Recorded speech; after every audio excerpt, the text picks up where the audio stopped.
Big boss season 9 మొదటి వారం పూర్తి చేసుకుంది. 8 సీజన్స్ పూర్తి చేసుకున్న బిగ్ బాస్ తెలుగు ఇప్పుడు సీజన్ 9లోకి అడుగుపెట్టింది. 6 సామాన్యులు 9 మంది సెలబ్రిటీలు అడుగుపెట్టారు ఈ షోలోకి. కాగా ఇప్పటికే మొదటి వారం ఎలిమినేషన్స్ కూడా పూర్తయ్యాయి.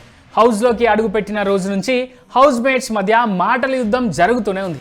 మొదటి వారం నామినేషన్స్లో సృష్టి వర్మ, ఫ్లోరా షైని, రీతూ చౌదరి, సంజనా గలాని, తనూజా గౌడ, సుమన్ శెట్టి, రాము రాథోడ్, డీమన్ పవన్, ఇమాన్యుయేల్ ఉన్నారు. ఇక ఒక్కొక్కరిని సేవ్ చేసుకుంటూ కింగ్ నాగార్జున చివరిగా ఒకరిని ఎలిమినేట్ అయినట్టు అనౌన్స్ చేశారు.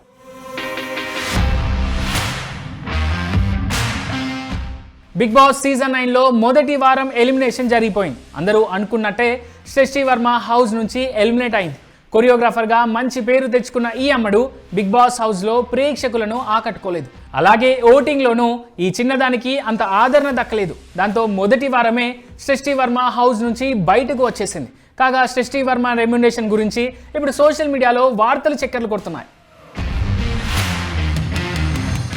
కొరియోగ్రాఫర్ సృష్టి వర్మ ఇంత తొందరగా హౌస్ నుంచి ఎలిమినేట్ అయ్యి బయటికి వస్తుందని ప్రేక్షకులు అనుకోలేదు. హౌస్లో ఈ అమ్మడు తన ఎనర్జీతో స్ట్రాంగ్ కంటెస్టెంట్ అవుతుందని అంతా అనుకున్నారు. కానీ హౌస్లో ఆమె పెద్దగా ఆడింది ఏమీ లేదు, పెద్దగా యాక్టివ్గా కూడా కనిపించలేదు. నామినేషన్లో ఉన్న తర్వాత కూడా ఈ అమ్మడికి ఓటింగ్ పెద్దగా కలిసి రాలేదు. దాంతో ఆమె మొదటి వారం హౌస్ నుంచి బయటకు వచ్చేసింది. వారం రోజుల హౌస్లో ఉన్నందుకు ఈ అమ్మడికి భారీగానే రెమ్యునరేషన్ అందింది. వారం రోజులకు గాను సృష్టి వర్మ దాదాపు 2 లక్షలు అందుకుందని తెలుస్తోంది. ఇక బయటకు వస్తూ హౌస్లో ఉన్న వారిపై బిగ్ బాంబ్ విసిరింది ఈ బ్యూటీ.